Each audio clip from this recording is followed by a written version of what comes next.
So one issue is how to learn, and another is what to learn.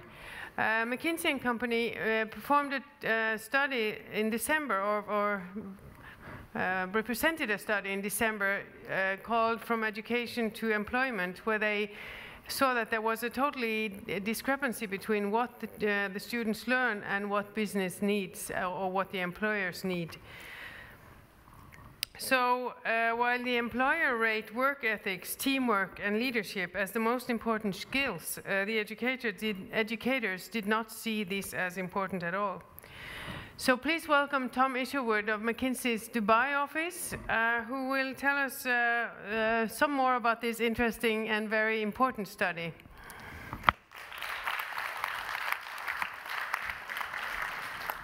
Thank you, Ingrid. First off, thanks everybody for having me here. And secondly, I'm especially excited to be here as a Montessori student till the second grade, and as a current student learning coding online through a MOOC to come after these two presentations here.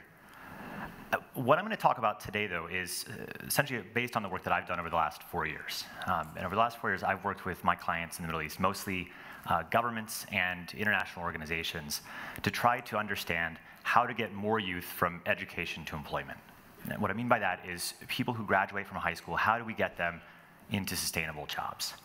And most recently, that culminated in a report that we released in December of last year. This is the cover of the report. I'll share with you some of the insights from the report a bit later on, but first let me just talk to you a bit about how I started working on this. I got involved in this first in 2010, working for an international organization in the Middle East, and we were putting together a report trying to understand what was the disconnect between education and employment in the Middle East. The reason this is such a confounding problem is that it's based on two problems that shouldn't happen at the same time. First, on the one hand, you've got widespread youth unemployment. 75 million youth between the ages of 15 and 24 around the world today looking for a job and can't find jobs. At the same time, you've got large numbers of employers that say they can't find the talent they need. And this is the Manpower survey done a couple of years ago, put that at about 34%. Our own survey found that out of all of the open jobs, out of all the employers we surveyed, 40% of them stay open because the employers can't find people to fill those jobs with the right skills. Now, just to drive this home, these things shouldn't happen at the same time. On the one hand, you've got all of these people who are willing and able to work. And on the other hand, you have all of these jobs that need to be filled. So we did this research, but nobody much paid attention. And then 2011 happened. So what happened in 2011? Actually, it started in December 2010 in a small town in Tunisia, where a young man who wasn't able to ever get sustainable employment, working as a fruit vendor, had his fruit stand shut down, and then in a moment of frustration and desperation, doused himself in gasoline and set himself on fire. But that image of desperation captured the minds and the imagination of people all across Tunisia, leading 28 days later to the overthrow of the government, driven largely by frustrated youth who couldn't find jobs. And as was mentioned just now, that wasn't all. In January, a very similar thing started in Egypt, overthrowing that regime by February. And this wasn't only in the Arab world, obviously. That summer saw protests across Europe. In August, there were riots in London. And in September, the Occupy Wall Street movement started in the US. And so this was clearly a global issue. Needless to say, after 2011 happened, there was a lot more attention focused on exactly how to answer this question. And so that takes us to 2012, which is when, in McKinsey, we kicked off our global research effort to try to get to the bottom of what actually is driving this disconnect and what can we do about it. So our research, we did two things. First, we conducted a survey across 9 countries all around the world of youth education providers and employers, trying to get different perspectives on the same problem. And the second thing we did is we flew all around the world to look at examples of programs or institutions that were finding success at linking youth from the end of compulsory education to employment, coming up with a total of about 100 case studies, successful case studies around 25 countries. Now, just to kind of bring the challenge into a bit of a sharper focus, 2 facts from the survey that came out. The first one is that this disconnect is massive. So when we asked youth, again, across 9 countries, do you think your education helped you to get a job? 50% of youth across the world said no, which seems like it should be a big problem. Now, not only is the problem big, but there's also a real disconnect between the different players involved.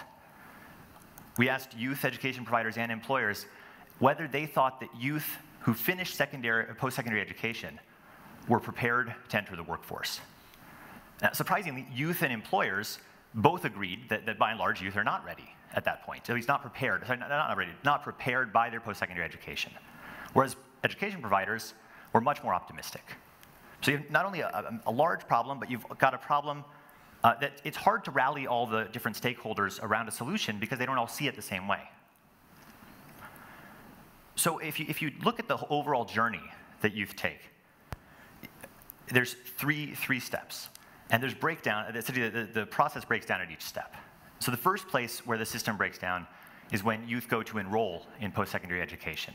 And this breaks down for a number of different reasons. Youth often don't have the information they need to know what programs to enroll in. They also may not have the money to attend. The second place it breaks down is in the classroom, when it comes to actually building skills in the classroom.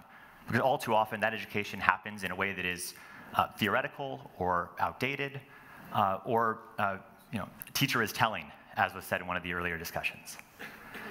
And then the third place where the system breaks down is actually after all of that is finished, after a student is actually successfully graduated with a degree or with a certificate, and then they can't get matched to the job that actually requires that, either because they don't know where to look, or because when they do find a job, there's no way to understand exactly what their credential means. So one question that people started to ask us as we were doing this research was, which country gets it right? And the answer to that, at least as far as I can tell, is that there's no country that gets this whole thing right.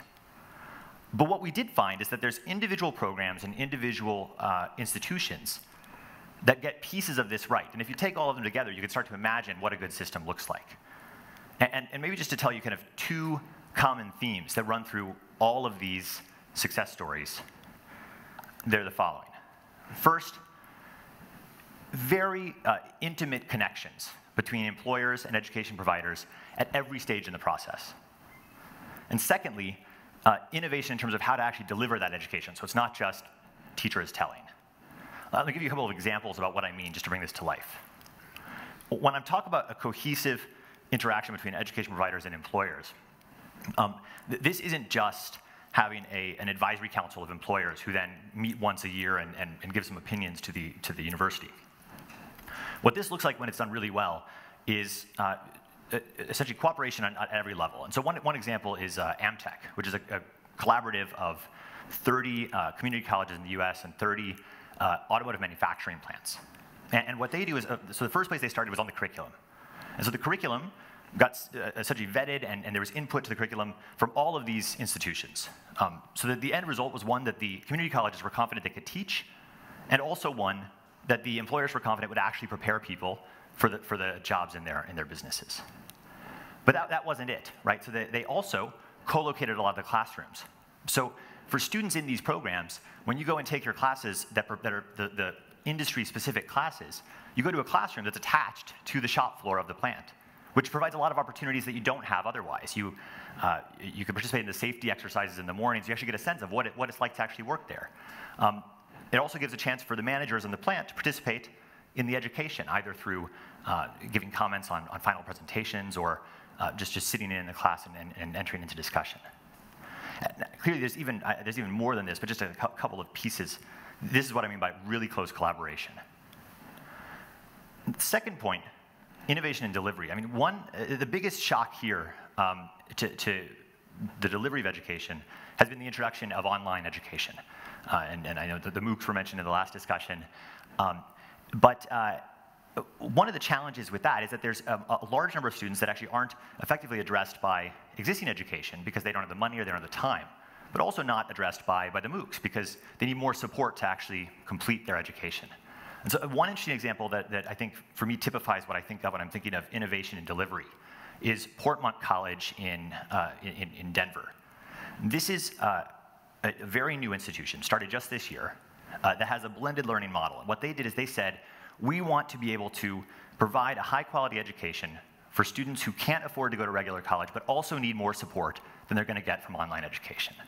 And so what they did is they said, what are the most important points where we need in-person contact, where we really need to give someone support? What are those most important few points? And how can we make sure we do those in a way that gives people the support they need to complete, while at the same time putting everything else online to make it, to bring down the cost so that anybody can afford it? And what they found is that you need in-person support when you're, essentially you need peers around you that you're connected with. You need a mentor or a coach who can answer questions and help pull you along. And you need teams to work on teamwork with and project work with.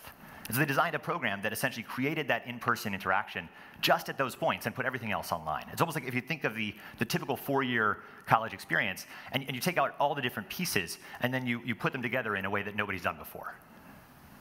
So this is what I mean by innovation and delivery. Now, these two examples are both from the US. But I don't want to give the impression that this is only possible in the US or in the developed world. In fact, I'm convinced this is possible in the poorest countries and serving the poorest populations in the poorest countries.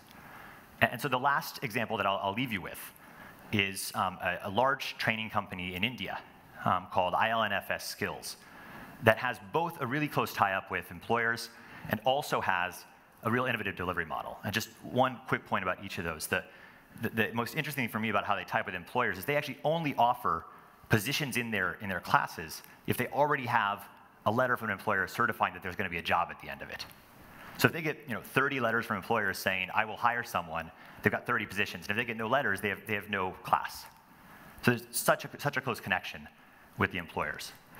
And at the same time, they incorporate audiovisual instruction in a way that I think, actually maybe I'll show you the video on this so you can actually see what it looks like. Let me just play this.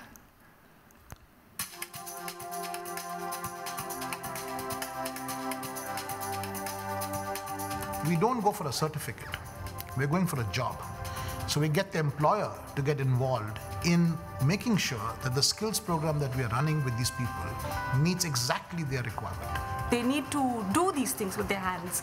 So the best way of teaching them is through audio-visual demonstration. So we have an expert operator on camera who is actually demonstrating each of those tasks. We looked at how do you put technology into the value chain, the skill training value chain. With the Kia, you just switch it on and the room gets transformed into a classroom. I think we built a very good standardized, scalable model of training. Whether it is in the northern part of India or southern or any other parts of India, it's standardized and it's delivered to quality, which is what the industry needs.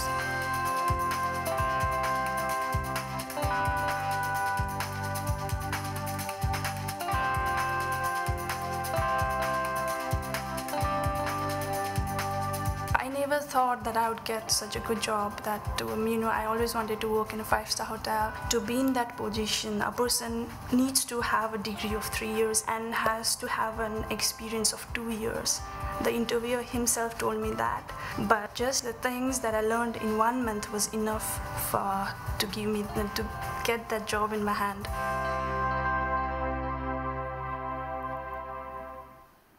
So let me leave you with that. There's plenty more in the report, but there's also plenty more people to hear from. Thanks a lot.